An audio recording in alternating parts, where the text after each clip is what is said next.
Bonsoir mesdames et messieurs, bienvenue à ces plateaux spéciaux de l'Académie sportive. Nous sommes en direct de ce stadium de la Dignité à l'université William Booth.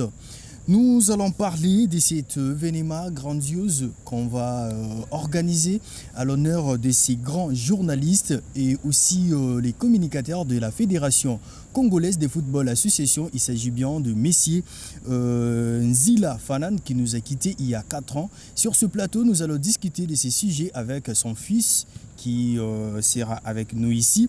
Et après ce sujet, nous allons parler de la Ligue Ndembo, ces championnats de développement qui est organisé pour les enfants de moins de 7 ans, 10 ans et 13 ans, qui est à sa 2e édition aujourd'hui. Et le dimanche passé, ces championnats a joué la 2e journée. Et aussi pour terminer cette émission, nous allons suivre cette interview réalisée par Maggie Safi, qui est l'entraîneuse du football club féminin de TP Mazembe. Je m'en vais alors saluer mon invité du jour, qui n'est d'autre que Yann Nzila. Bonsoir. Bonsoir. Bienvenue sur ce plateau. Merci. Comment vous sentez déjà? Bon, ça va. Ça va très bien. Très content d'être sur ce plateau aujourd'hui. Très content de participer à votre émission. Je vous ai souvent suivi samedi. Je vous vois souvent. Voilà, je suis très content. On va parler de l'événement Nzila Fanan Forever. Donc, j'attends vos questions. Voilà. Nous attendons nos questions et déjà, je vous rappelle que nous sommes dans ce stade de la Dignité de l'université William Booth. C'est beau cadre, vous aimez? Bien sûr, j'étais très surpris en fait. Je pensais que l'émission allait être tournée dans les studios que j'ai vus. Bon, j'étais très impressionné du travail qui est abattu jusque-là. Mais non, je suis très content. Ça change un peu de ce qu'on voit généralement. Voilà, c'est super, c'est super. Très beau travail. Merci beaucoup pour ces encouragements. Le 10 juillet sera un jour vraiment très mémorable pour vous, non seulement pour votre personne, mais aussi pour toute la famille et les proches de votre père qui nous a quittés il y a de cela 4 ans. Et pourquoi Nzila Fanan Forever? Bon, c'est quelque chose qui a 2 volets. Pour moi, d'abord c'est sentimental. C'était mon père. Enfin, c'est mon père. Et deuxièmement, c'est une légende, c'est une icône, c'est un modèle pour beaucoup de gens, pour je crois 2-3 générations de jeunes. Parce que bon, moi j'ai à peine la trentaine, j'ai pas. Donc pour moi c'est très sentimental.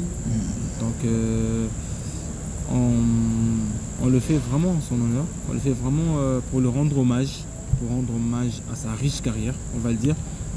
On n'a pas peur de dire les mots, on rend hommage à sa riche carrière, on rend hommage à son sens de créativité, tout ce qu'il a eu à faire dans le monde du journalisme, dans le monde du sport, dans le monde de la communication, dans le monde de l'événementiel aussi, parce qu'il faut dire qu'il était très bon en événementiel. Et bien sûr, c'est un très bon MC. C'est direct à la radio-télévision nationale congolaise. Bien sûr. Rencontre à l'époque des Zaïre, et puis la RDC, Simba. Oui, là on parle que du côté sportif. Là vous parlez des léopards. On parle quand même des sports. Vous m'avez parlé de léopards, des Simba et puis des léopards. Moi je peux vous dire que lui n'a pas eu à faire sa carrière que dans le football. Les gens l'ont connu en RDC grâce au basket d'ailleurs. Ça beaucoup de gens ne le savent pas. C'est grâce au basketball qu'il s'est fait un nom. Et voilà, c'est quelqu'un de très passionné du sport en général, de l'information aussi. Et du coup, il a eu à se démarquer, il a eu à faire beaucoup de choses. Et en parlant de ça, c'était un très bon MC, comme je l'ai dit. C'est quelqu'un qui a eu à tenir des cérémonies comme Miss Zaïre à l'époque, comme Ngomo Africa, je me souviens, je suis encore enfant. Oui, bien sûr. Il a à faire beaucoup de choses. Donc pour moi, je pense qu'il mérite plus que les simples hommages aujourd'hui, aller s'incliner devant sa tombe. On le fait, mais je pense qu'il faudrait que son nom reste vivant en fait, que son œuvre parle aujourd'hui. Alors étant qu'enfant et étant quelqu'un qui travaille dans la communication, dans la création comme lui, je pense que j'ai quelque chose à donner dans ce sens-là. Et il était un journaliste guerrier dans cette chaîne nationale. Et aujourd'hui, en tant qu'enfant que vous êtes, quelle est la vraie image qui vous est restée de votre père? Une très bonne parce que on en parlait tout à l'heure en off. Depuis que je suis petit, en fait, j'ai grandi dans cet environnement-là. En fait. Je savais que j'avais un papa qui était assez connu, je savais qu'il était très apprécié. Pas forcément parce que ce sont mes oncles, mes tantes ou ma mère qui me le disaient, mais c'était à l'école. Mes camarades de l'école, mes professeurs. Et comment tu vivais ces moments? Du coup, tu apparais dans une école, on te dit « Ah, c'est l'enfant de tel » et puis ça ne changeait pas votre connotation non, pour vous dire, c'est très dur. C'est pas très facile d'être... je sais pas si on doit en parler ici, mais c'est pas très facile d'être enfant d'une vedette. Là, je dis parce que les gens sont très exigeants envers nous. Déjà, pour ceux qui sont passés par là. Les gens sont très exigeants envers nous, tu n'as pas droit à l'erreur, tu dois te comporter d'une certaine manière. À chaque fois que je faisais une bêtise à l'école, même à la maison ou dans le quartier, on me disait toujours, mais oui, t'es l'enfant de Ndila, tu ne dois pas te comporter de cette manière. Donc vous êtes toujours obligé de garder cette dignité du nom de papa, cette bonne image qu'il véhicule. Je sais pas si on doit parler de dignité à l'époque, mais je pense qu'on parlait plus de... Non, dignité, image, non. Je pense que... Je sais pas si son nom souffrait autant. Parce que lui-même, la personne n'était pas très exigeante envers nous dans son sens. Ça savait qu'on était des enfants en fait. Dès que j'ai un enfant... Mais lui-même, ça peut passer, mais l'entourage... Oui, c'est vrai que des fois, bien sûr, des fois, c'était fatigant. C'était fatigant, très fatigant. Parce qu'il suffit... Je suis entré dans une pièce, tu dis que j'ai un peu Ndila Fanane, déjà on t'es catégorise, tu vois, c'est pas toujours facile, mais après j'ai appris à vivre avec, c'était devenu normal, et bon voilà quoi, c'est la vie. Et aujourd'hui, vous avez cette belle idée de faire quand même un événement à son nom. D'où vous est venue cette idée? L'idée vient, en fait c'est toute une histoire en fait, comme je l'ai dit, je travaille dans un secteur où je rencontre beaucoup de gens, déjà, à la base. Quand je donne mon nom, les gens directement, c'est un témoignage en fait. Généralement, on me voit même plus moi, on voit mon père. Il n'est même plus là. Voilà. Et pour moi, c'est plus fort que ce que j'ai vécu quand on était en vie. De voir qu'après, moi je me souviens, une fois je suis allé quelque part, je vais voir quelqu'un dans un bureau, je donne ma carte d'identité, c'est Yannick Ndila Fanane, le gars 2 ans après, il me dit clairement mes condoléances. Il était très ému, on ne se connaissait pas. J'ai dit merci, j'ai pris ma carte, je suis parti. Ce sont des choses qui ont commencé à m'interpeller au fait. Je me suis dit, si ces personnes qui ne sont pas de ma famille biologique, qui ne sont ni mon oncle ni ma tante, se sont touchés, pas parce qu'il est seulement mort aujourd'hui, mais parce qu'il a fait beaucoup de choses tout en étant sur cette terre des hommes, beaucoup de belles choses, beaucoup de grandes choses. Et je pense que moi, étant que fils, j'avais un devoir. Mais je ne savais pas quoi faire. J'avais des idées, je dis, je dois rendre hommage à papa, on doit rendre hommage à cet homme. Enfin, quand je dis papa, c'est d'abord par rapport à moi-même, et à ces grands hommes qui m'a laissé un nom, qui nous a laissé beaucoup de choses aujourd'hui. J'en parle des révolutions qu'il a menées au niveau de la télé, avec ses émissions. Je vais être voilà, donc les gens me parlent de ça, et je pense que je pensais que je le pensais. Et une fois, un soir, je suis à la maison, à ne rien faire. Il y a ma soeur, Cynthia Ndila, qui est aussi MC, qui travaille un peu dans le monde du média, qui m'a appelé. Elle me dit, écoute, il y a des gens qui sont aux États-Unis, en Belgique, qui m'ont contacté sur Facebook et qui ont demandé si ils peuvent faire quelque chose pour papa. J'ai dit, ok, pas de souci, on va parler avec eux. C'est là que tout a commencé. D'ailleurs, je salue M. Dallas, qui est dans la ville de Dallas, l'un des organisateurs de Ndila Fanane Forever. Et voilà. C'est plus avec lui que j'ai eu beaucoup à plus échanger par rapport à l'organisation. Donc voilà, c'est parti de là. Je leur ai demandé ce qu'ils voulaient faire. Ça, c'était un processus. Ça a pris du temps. Pour vous dire, ça a pris du temps parce qu'il fallait que je sache énormément, que je sache exactement c'était quoi leur motivation, pourquoi ils le faisaient. C'est évidemment. Pourquoi pas une autre personne, pourquoi Ndila Fanane, pourquoi lui, pourquoi ils ont donné de leur temps, de leur énergie. Parce qu'il faut dire la vérité, c'est une organisation, c'est un événement, c'est pas gratuit. Oui. Donc on a un peu bougé les poches pour que ça se fasse. Et je les comprends, ce sont des choses qu'on s'est dit entre nous. Ils m'ont clairement dit que non, ils le faisaient vraiment parce que c'était des fans. De votre... Voilà, c'était des fans. Exactement, c'était des fans, ce sont des gens qui ont été bercés par sa voix, à la radio, à la télé, quand ils suivaient des matchs. Sportmania, c'était un peu leur culte quoi, de chaque dimanche. Okay. Avant de dormir, il fallait passer par là.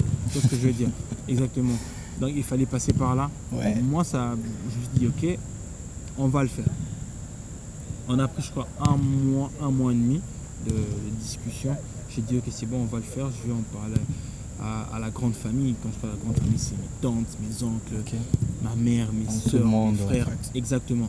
Fait que je parle à tout le monde. Et voilà, ça a été fait. Et puis, voilà, on en est là.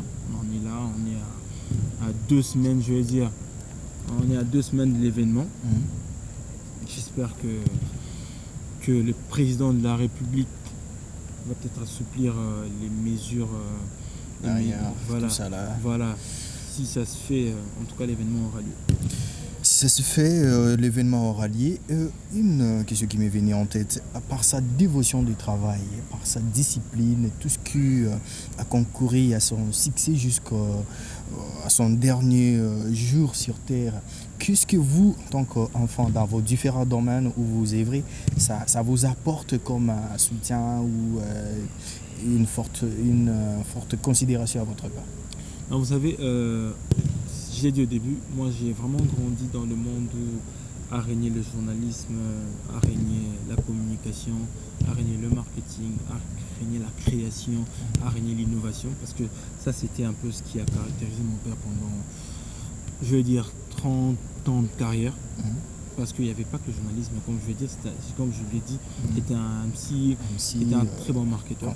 Il a su vendre ses produits, il a su vendre son image, il a su vendre son nom, il a su vendre ses événements. Donc il y a un peu tout ça. Et moi, je pense que moi, de mon côté, j'ai hérité du côté marketing, j'ai hérité du côté communication et du côté création. Voilà, les idées viennent, je les nourris. Et j'essaie toujours de faire bien les choses. Vous savez, comme je le dis, j'ai cette pression-là. J'ai cette pression-là de bien faire les choses. Parce que les gens me disent toujours, mais lui est excellent. Voilà, quand il arrivait quelque part, il décelait toujours les anomalies, il décelait toujours ce qu'on devait faire, ce qu'on devait changer. Tu vois un peu ce que je veux dire. Donc c'était un peu tout ça.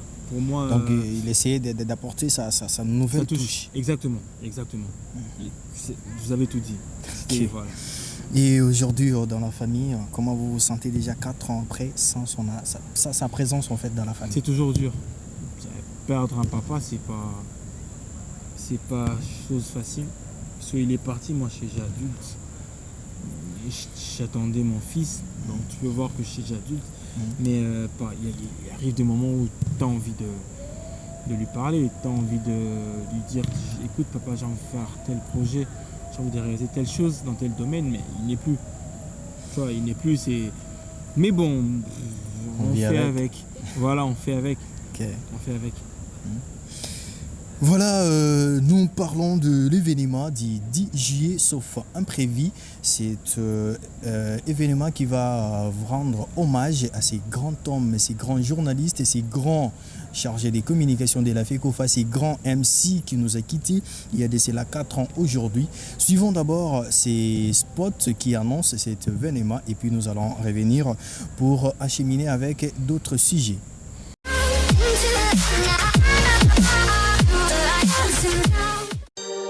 Hommage à Ndila Fanane, la valeur sûre. Né le 24 avril 1958 à Lusanga, dans l'ex-province du Bandundu. Journaliste professionnel dès 1985 en 2017 à la RTNC, direction sport.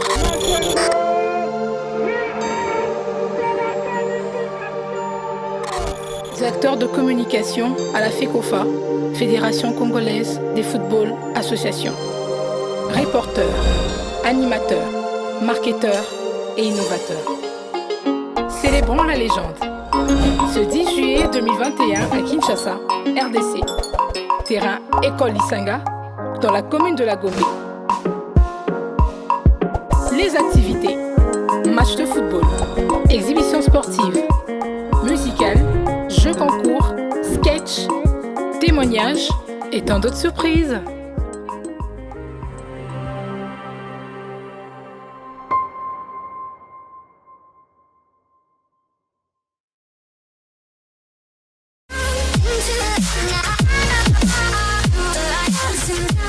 Voilà, tenons-nous déjà prêts pour ces grands événements qui sera organisé les 10 juillet, sauf imprévu, avec la Covid qui continue à battre son plein. Nous espérons vraiment que ça va changer et que ça va vous laisser le temps d'organiser cet événement à l'honneur de votre père. Et aujourd'hui, s'il fallait lui dire quelque chose, qu'est-ce que vous allez dire? Merci. Et avant de répondre à cette question, d'abord, est-ce que vous bénéficiez au moins de son entourage, de quelque chose d'apport de son entourage, mis à part ces 2-3 personnes qui vous ont contacté pour mettre sur pied cet événement? En fait, à la base, quand l'idée est venue, quand on a commencé à travailler dessus, bien sûr, je pouvais bien appeler toutes les personnes avec qui il a travaillé, ses frères et amis, que je peux citer. M. Babel Mbaya, M. Jean-Paul Deyalé, M. Kitenge Frédéric. Il y en a plein, je cite comme ça. Mais je pense qu'on a préféré, moi j'ai préféré d'abord qu'on travaille. Voilà, j'ai préféré d'abord faire ma part des choses. Vraiment, je voulais me sentir très impliqué dans ça. Je voulais pas vraiment avoir l'impression de... On vous aide à 100%. Parce que vous cibliez derrière une personne, en quelque sorte. Je pense pas que ça sera c'était supplié, en fait. Non, j'ai juste voulu vraiment mettre du mien, en fait. Okay. Vraiment travailler, donner un résultat. Moi, je les ai vus, j'ai parlé avec eux. Ils sont très contents. Ils sont très contents du résultat. Ils sont très contents de l'idée aussi. Ils sont très contents de l'idée. Et je pense que c'est les plus importants, en fait. Après, les aides, les soutiens viendront. Pour moi, ça ne me dérange pas tant que ça, en fait. Okay. Ça ne me dérange pas tant que ça. Toutes les aides sont la bienvenue maintenant. Mais le plus important, c'est d'abord de travailler, d'asseoir le projet, de faire ce qu'on doit faire. Et puis après, ce qui viendra pourra venir. Voilà. C'est le premier, en fait, le premier événement organisé après son départ. Est-ce qu'il y en aura encore d'autres? Le premier événement, je dirais non. Parce que, bon, je sais pas, on a eu à faire des cette envergure, en fait. Oui, dans ce sens-là, oui, bien sûr. C'est une première. C'est comme j'en ai parlé lors du brief. C'est une première et il y a des grandes choses. Est-ce qu'on peut quand même dire que ça ne sera pas que le match de football, non, mais il y aura des ateliers, il y aura des échanges, des témoignages? Atelier, non. Match de football, oui. Il y aura des sketchs, il y aura des témoignages, il y aura une partie de musique, il y aura quelques 2-3 professionnels des arts martiaux et des sports de contact qui vont exhiber quelque chose, qui vont faire quelque chose. Mais il n'y aura pas pas d'atelier. Je ne sais pas ce que tu entends par atelier, mais c'était pas prévu. C'est pas prévu. C'est bon. Yann Nzila, le fils de Nzila Fanan, c'est grand journaliste de la RTNC, ce grand messier qui a façonné son nom dans le milieu du journalisme, dans le milieu de l'événement, dans plusieurs domaines. Aujourd'hui, il nous a quittés il y a 4 ans et cet événement sera organisé à son honneur. Nous espérons que ça va bien se passer, surtout avec Covid. Nous espérons que ça va bien se passer. Un message à tout le monde qui voudront participer ou un message dans la famille, je ne sais pas quoi. Qu'est-ce que tu peux leur dire aujourd'hui? Le message, il est simple. D'abord, premièrement, j'en appelle à toutes les personnes qui ont accompagné mon père, je veux dire, pendant ces 30 années dans son métier. C'est soit ses confrères de la télé, à la radio, de la presse écrite. Dans le monde du sport, je veux dire, à la fédération, il a travaillé dans différentes cellules où il est passé. Okay. À la direction de sport de la RTNC, parce qu'il a aussi à faire il y a beaucoup de projets avec Digital Congo, avec Muta TV. Ça, les gens ne le savent peut-être pas. J'ai demandé à toutes ces personnes d'être présentes ce jour-là. D'abord, c'est ça. Ça sera une grosse marque de gratitude à son honneur. On va lui rendre hommage comme il le faut. Et deuxièmement, c'est toutes les personnes qui l'ont suivi à la télé, qui ont été bercées comme M. Blaise et M. Dallas. Moi aussi, hein, même si je ne suis pas les émissions, je suis encore enfant. Mais toutes ces personnes-là, à toute la famille, sa famille biologique, mes tantes, mes oncles, mes cousins, les nièces, les neveux, tout le monde, les cocos, tout ce que vous voulez. J'aimerais bien voir tout le monde. Et aussi, vraiment, comme vous l'avez dit, en espérant que les mesures draconiennes qui ont été prises à cause du Covid-19 soient allégées ou levées d'ici le 10. Si elles ne les sont pas, je pense qu'on reviendra à la télé pour vous dire que l'événement a été repoussé à une date ultérieure, pas annulé, repoussé. Okay. Parce qu'on tient à le faire. Ça ne sera pas annulé, mais ça pourrait être repoussé, chose qu'on ne souhaite pas. C'était Yann Nzila, le fils de Nzila Fanan, qui nous a parlé de cet événement du 10 juillet qui sera organisé à l'honneur de son père. Nous allons entamer alors notre deuxième sujet où on va parler de la Ligue Ndembo, c'est championnat de développement des jeunes, donc des enfants de moins de 7, 10 et de 13 ans qui a débuté les 13 juin dernier, sa deuxième édition. Nous allons continuer toujours avec Yann qui est aussi chargé de l'événement de cette Ligue Ndembo. Yann Nzila, débuté en retard ces championnats. Et puis il y a aussi la réduction du nombre de matchs que devrait jouer chaque équipe qui prend part dans ces championnats. Qu'est-ce qui a occasionné d'abord ce début en retard? On le sait tous, hein.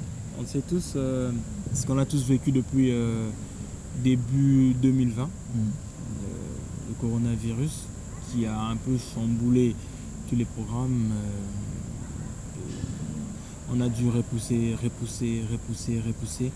Et là, avec la troisième vague, effectivement, on a eu peur. On a vraiment eu peur, mais on s'est dit non. Comme le président de la République a dit que les activités sportives peuvent se tenir à huis clos. Okay. Voilà pourquoi on est en train de jouer. Et en fait, la plus grande motivation pour nous, en fait, c'est plus les enfants.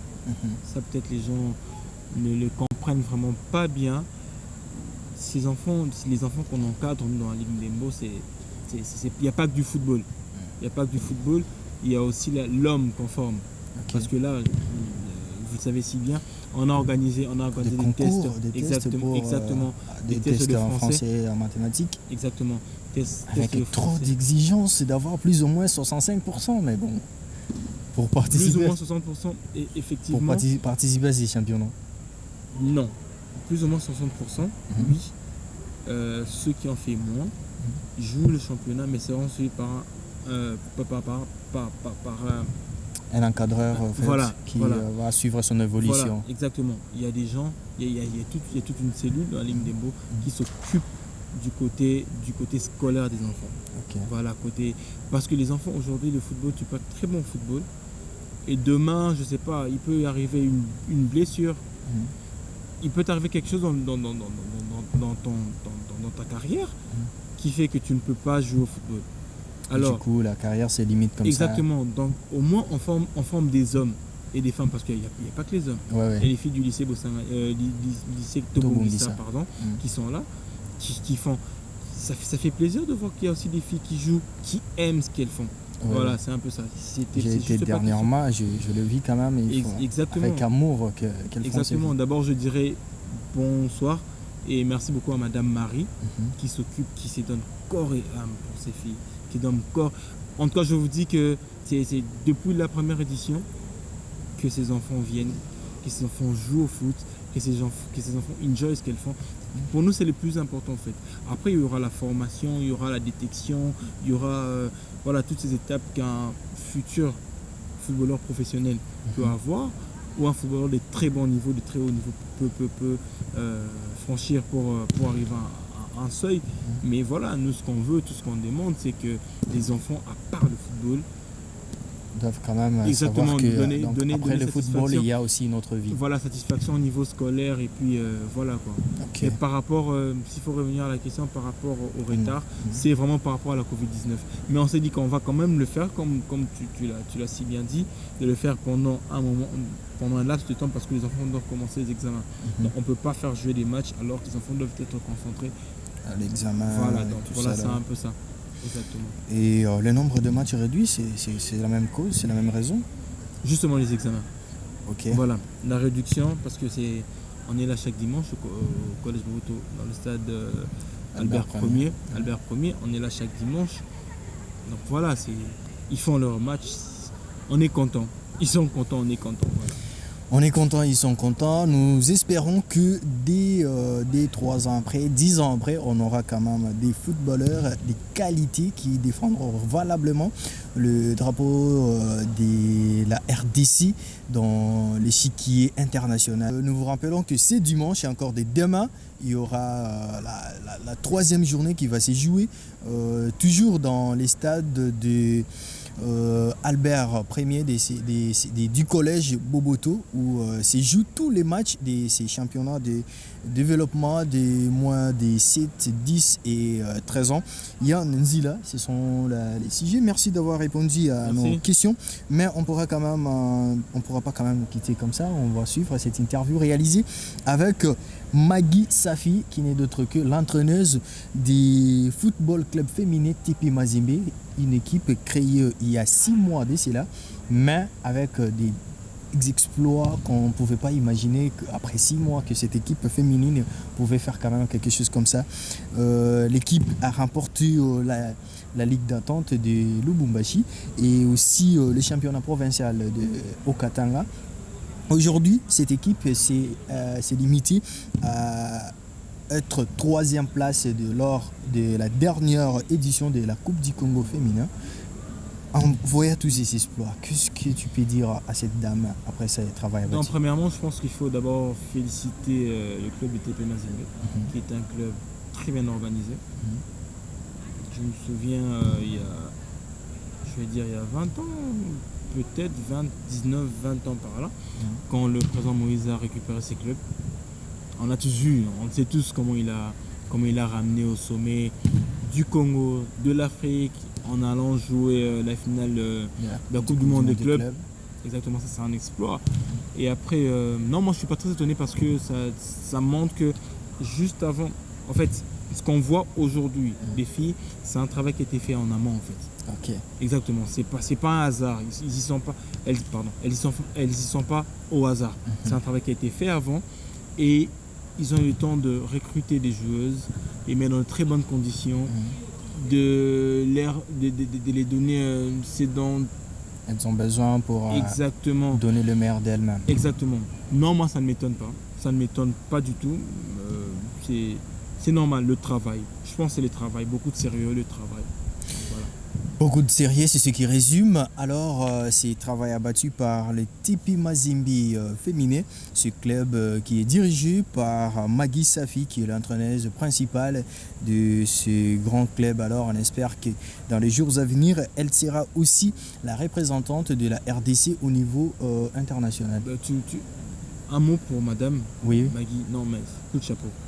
Okay. Oui, parce que ça doit pas être facile. Hein. Ouais. Ça doit pas être facile arriver dans un club comme ça. Où on te laisse, si tu recrutes, on est quand même à dépasser. On a un laps de temps. Arriver à ces niveaux-là, c'est pas donné à tout le monde. Donc je pense que c'est vraiment un travail de sap qui a été fait en amont et puis on voit les résultats. En tout cas, coup de chapeau madame. Coup de chapeau madame, suivons madame Maggie Safi qui nous parle de ses ambitions dans ses clubs et revenons tout juste après.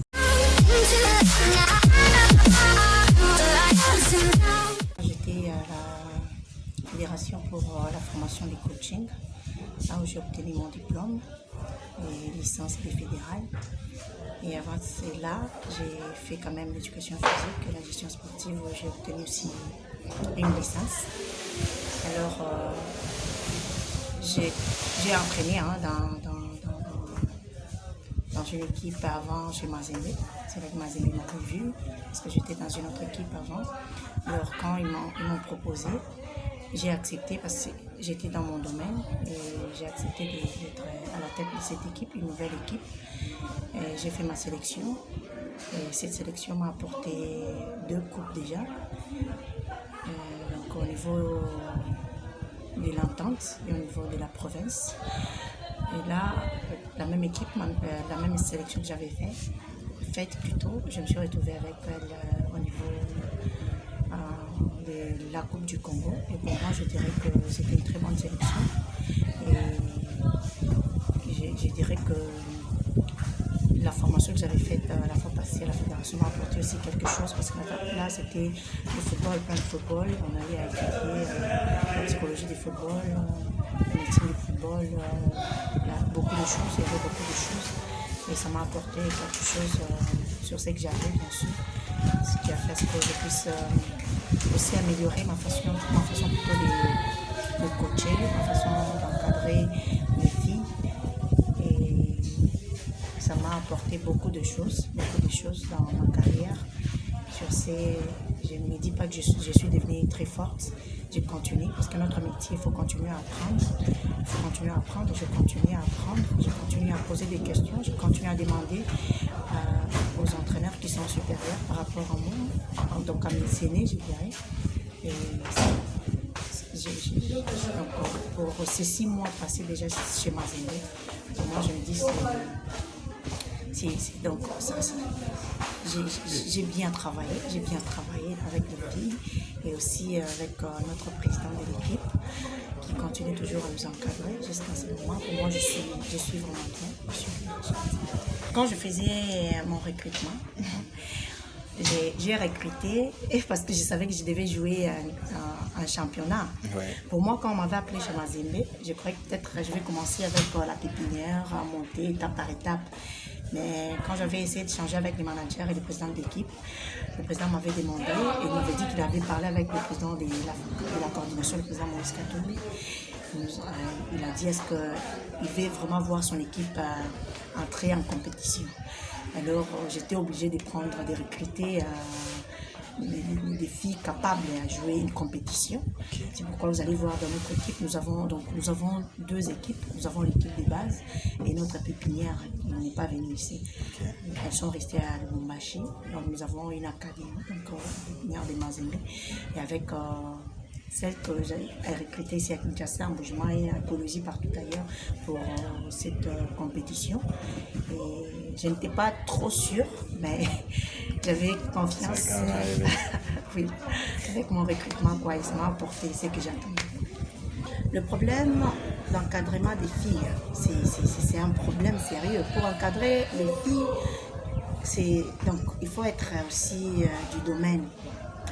J'ai eu l'avantage de faire la pédagogie d'abord aux humanités et j'ai fait l'éducation physique et la gestion sportive à l'ISP, qui est aussi une institution pédagogique, tu vois. Donc j'ai étudié beaucoup des cours de caractère pédagogique et psychologique. Alors ça me permet de comprendre d'abord, premièrement, les comportements de la jeune fille.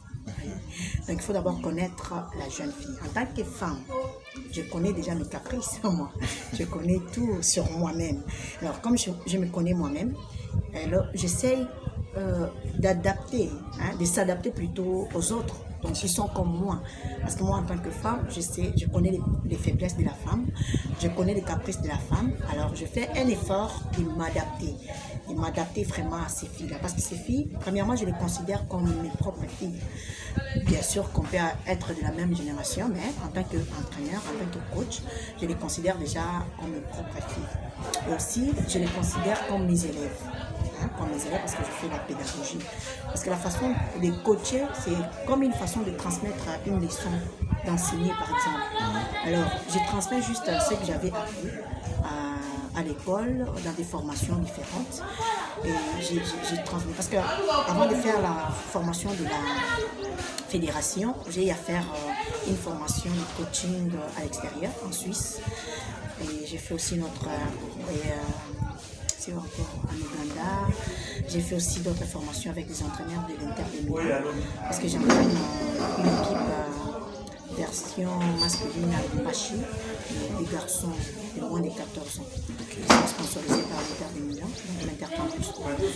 Et donc vous voyez déjà, j'ai réussi à plusieurs formations avec ce que j'avais appris. Ça me permet vraiment de comprendre, de connaître ce qui se passe dans la femme et d'arriver à bien encadrer ces femmes. C'est difficile de les encadrer. Il faut être c'est pourquoi je vous dis, il faut être humain. C'est difficile d'encadrer les femmes. C'est vraiment très difficile. Moi, j'ai fait d'abord une expérience, parce qu'avant d'être chez les femmes, j'étais à Calfa, là où je donnais la préparation physique quand je me suis dans l'académie. C'est là que j'ai commencé avec mon métier de coaching. Et là-bas, c'était facile pour moi, parce que ce sont des hommes, ils aiment leur carrière. Vous allez voir, ils s'adaptent facilement. Ils ne sont pas appréciés. Vous donnez un exercice directement, ils arrivent à exécuter rapidement. Mais avec les femmes, il faut d'abord expliquer, réexpliquer. Il faut aussi les motiver. Il faut les motiver, il faut arriver à les comprendre, il faut arriver à accepter leurs caprices pour faire quelque chose de bien. Alors, comme après Caifa directement, j'étais dans une équipe de filles où j'ai passé au moins 6 ans et demi. Je suis déjà dans les domaines, je suis calée dans ces domaines-là, d'encadrement des filles. C'est pourquoi j'arrive à maîtriser ces jeunes filles qui vous voyez là. Donc elles écoutent. Ce sont des enfants. Quand tu dis quelque chose, il y a un temps pour s'entraîner, il y a un temps pour rire, il y a un temps pour blaguer. Donc on blague trop avec ces filles, de blaguer, mais quand nous sommes sur le terrain pour le travail, elles respectent tout. Elles respectent tout. Vraiment, ça me plaît, ça me donne le courage de continuer en tant que femme. Vraiment, bien sûr, on peut m'appeler dans une équipe pour encadrer les hommes, mais là, chez les femmes, je suis bien encadrée, ça me plaît vraiment de continuer. Moi, je vais dire que c'est le fruit de mon travail et du travail des enfants. Parce qu'avant de commencer avec notre équipe ici, on avait un objectif ensemble avec les filles. Je leur avais demandé de me faire honneur de prendre les coupes à l'entente, plutôt de me faire honneur de prendre la coupe plutôt à l'entente, prendre aussi la coupe au niveau de la province et aussi au niveau national. Dieu merci, elles ont exécuté. Donc elles m'ont aidé avec le travail que je donne. Elles ont quand même, elles se sont adaptées et jusqu'à ce qu'elles m'ont donné la coupe au niveau de l'entente, au niveau de la province aussi. Là, nous venons de jouer déjà 5 matchs au niveau national et j'espère avec le travail, avec leur volonté, que nous allons arriver à la finale pour arriver aussi à prendre cette coupe. Je ne tiens pas la victoire avant la guerre, mais quand je vois mes filles se donner, quand je vois leur volonté de travail, ça me promet vraiment quelque chose de bien. Alors, je dirais que ces filles m'ont honorée, elles m'ont honorée parce qu'elles acceptent, elles s'y mettent vraiment pour faire quelque chose de bien. Elles ont réussi à prendre les 2 coups. Donc je suis très contente, je suis trop fière de moi-même d'abord en tant qu'entraîneur. Je suis aussi fière de mes filles parce qu'elles ont fait quelque chose de bien à mon égard et à l'égard de toute l'équipe en général, au staff et à notre président de l'équipe et au président de la fédération. Je dirais que, vous voyez, quand vous jouez un championnat, les adversaires ne sont pas les mêmes. Vous pouvez retrouver dans un championnat un adversaire supérieur par rapport à vous, bien un adversaire faible. Les filles s'adaptent par rapport au match, parce que nous avons des matchs différents pour rencontrer des adversaires aussi différents. Et à Lubumbashi, dans notre championnat, il y avait des équipes d'étal et aussi des équipes, je veux dire comment, un peu faibles, parce que des nouvelles équipes, vu les recrutements peut-être, vu aussi l'encadrement, ça dépend des sponsors aussi. Parce que si vous avez un sponsor qui vous donne des moyens pour faire un bon recrutement, là vous avez aussi la chance. Mais si vous n'avez pas un bon sponsor, un bon président d'équipe qui ne disponibilise pas les moyens pour les recrutements, là ça tombe aussi sur vous en tant qu'entraîneur. Moi, j'ai quand même la chance d'avoir un président qui a mis ses moyens, pour faire un bon recrutement. C'est ce qui a fait que nous puissions avoir une bonne équipe bien calée pour le championnat. Alors, à l'opération, il y avait des équipes qui étaient faibles. Alors, c'était une chance pour nous de marcher sur ces équipes-là. Pareil aussi à la Coupe du Congo. Bien sûr que c'est la Coupe du Congo, il y a des provinces différentes. Et vous allez trouver des équipes qui viennent à la Coupe du Congo, bien sûr, mais un peu faibles. Alors là, c'est la chance aussi en fait de marcher sur ces équipes-là. Et si vous trouvez un adversaire en détail, les filles sont aussi appelées à bien jouer pour ne pas baisser le niveau, quoi. Donc, en plus, nous avons un grand nom. Parce que bien sûr que c'est une nouvelle équipe qui a fait 6 mois, mais nous avons un nom terrible. Quand les gens parlent déjà de Mazembe. C'est aussi une charge pour vous de porter ces noms de Mazembe. Les noms, c'est ça le problème. C'est les noms qui nous tuent aussi. Là, nous sommes obligés de défendre les noms, de défendre les couleurs de notre nom, de notre grande équipe, le tout-puissant Globert Mazembe. Alors, quand on parle déjà de Mazembe, et là, tout le monde voit déjà que non, Mazembe, victoire sur victoire, coupe sur coupe. Alors, nous aussi, on ne peut pas baisser le doigt. Nous sommes obligés d'aller plus haut, de mettre toutes nos forces pour arriver à faire des bons résultats. Ou sinon, là, nous allons faire descendre notre nom, notre équipe, nos couleurs, ça sera possible. Alors, c'est un grand boulot, sans vous mentir. Quand tu dors, tu t'es dit déjà dans la tête que voilà, Mazembe, non, là, je dois me réveiller, je dois faire quelque chose parce que c'est un grand nom que nous ne pouvons pas faire baisser. C'est ça. Est-ce que l'équipe masculine de TP Mazembe vous apporte aussi un soutien moral ou vous assiste quelquefois dans les entraînements? On nous assiste. Les entraîneurs qui nous appellent, il y a le président lui-même, le président de la coordination Mazembe qui nous soutient vraiment. Il veut vraiment que nous puissions aller de l'avant, sans oublier notre président, le président Jeff Capone, quelqu'un de bien qui nous soutient vraiment, qui met ses moyens pour que nous puissions défendre ces noms. Okay. Donc là, sans vous mentir, nous faisons vraiment un effort d'arriver à faire des bons résultats. Parce que vous voyez, avec le football féminin, il n'y a pas de revenus. Donc c'est la volonté d'abord du président. Quand il se donne, alors notre objectif est de prendre les coupes pour arriver à les satisfaire. Le coach Marcelo, premièrement, c'est le sélectionneur national et l'équipe nationale senior. Et vous voyez, il a l'expérience. Il a l'expérience. Nous sommes des jeunes, comme je venais de dire que j'apprends, je continue à apprendre. Alors si tu vois que lui, il est là déjà à mes côtés, donc il m'a apporté quelque chose de bien que je ne peux pas dire ici. Donc il est venu vraiment nous soutenir. On était avec lui déjà à Likasi pour le championnat provincial. Il était avec nous. Peut-être que tu étais déjà informé, il était avec nous à Likasi. Et ici, il est venu nous seconder encore au niveau national. Il nous a apporté tant de bonnes choses que je ne peux pas révéler ici. Mais c'est quand même un grand coach. Et moi, je ne fais que suivre aussi ses pas. Donc j'ajoute ce qu'il m'apprend, j'ajoute sur les bagages que j'avais pour arriver à être aussi parmi les grands coachs un jour, à être par exemple comme lui, comme les autres coachs. Je commence d'abord par vous remercier parce que vous êtes déplacés pour venir me suivre ici très loin à Kikole, je suis logée. Merci beaucoup parce que vous faites aussi notre visibilité. Et je remercie aussi à toutes les personnes qui vont suivre cette émission sur RTIS. Donc, je remercie aussi notre président de l'équipe et notre président de la coordination pour l'encadrement.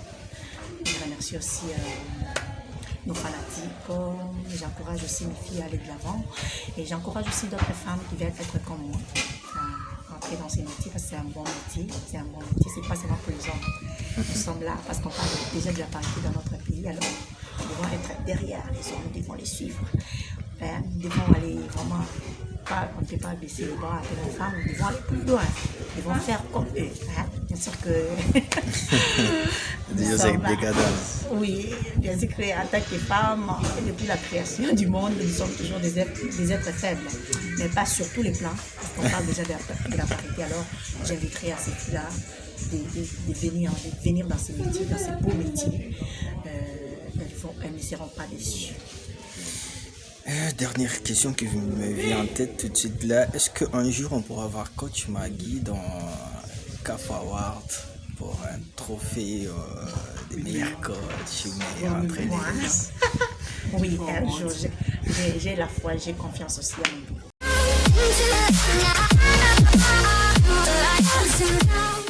Voilà, des retours sur ce plateau pour clôturer définitivement ces numéros d'aujourd'hui. Nous étions avec Yann Nzila, le fils d'Nzila Fanane, qui nous parlait du l'événement du 10 juillet qui sera organisé à l'honneur de son père après 4 ans d'être parti, d'être mort en fait. Aujourd'hui, la famille et ses pères se sont organisés pour rendre un hommage digne à son nom. Yann Nzila, c'est la fin alors de cette émission d'aujourd'hui. Qu'est-ce que tu nous dis quand merci, le mot de la fin? Merci de m'avoir reçu sur votre super plateau. J'aime bien. Merci beaucoup. Merci, je pense que le 10 vous serez là. Ouais. Et à chaque fois qu'on aura des événements comme ça, on sait comment ça se passe. Merci pour cette invitation en direct, mesdames et messieurs. Merci de nous avoir suivis. Nous étions avec Yann Nzila qui nous a parlé de l'événement du 10 juillet prochain qui sera organisé à l'honneur de son père qui n'est d'autre que les Titans. Nzila Fanane qui a su vendre son image et son nom partout dans le monde des médias, de l'événement. Je ne sais pas encore dans quel autre domaine où ces métiers étaient tellement pluridisciplinaires. Nous avons quand même eu la chance, la RDC, d'avoir ces genres de métiers. Nous espérons aussi, nous autres, en tant que journalistes, nous pouvons quand même suivre ces genres d'exemples que papa a laissé dans ses métiers de journalisme. Merci à son travail, merci pour tout ce qu'il a fait. Merci à toi aussi d'avoir répondu dans notre invitation et aussi de nous parler de la Ligue Dembo où vous êtes aussi l'événementiel de ces championnats de développement. Merci aussi d'épingler quelques mots à Madame Maggie Safi. Nous espérons que ce n'est pas la dernière fois pour d'être venu sur notre plateau. Non, c'est quand vous voulez. Merci beaucoup, c'est quand nous voulons. Nous aurons Yann Nzila sur ce plateau. Merci à vous tous. Merci à Diaxe Matadi pour ce travail abattu. Je vous rappelle que nous étions en plein air aujourd'hui. Ce n'est pas dans notre décor habituel. En plein air aujourd'hui dans ce stadium de la dignité de l'université William Booth. Venez ici jouer vos matchs de loisirs, vos championnats même si vous voulez. Vous pouvez l'organiser dans ces beaux cadres, dans ces beaux stades synthétiques qui n'est d'autre que dans l'université William Booth sur Kasai Kadingi. C'est là où vous allez trouver ces beaux stades de football. Nous avons parlé également, nous avons suivi avec vous l'interview réalisée avec Maggie Safi qui est l'entraîneuse du football club féminin de TP Mazembe. C'est par là que nous bouclons notre numéro d'aujourd'hui. Bonne guérison à Jonathan Kayembe, mon confrère de tous les temps avec qui j'anime cette émission. Nous allons vous retrouver la semaine prochaine. Restez branchés sur nos antennes. Au revoir.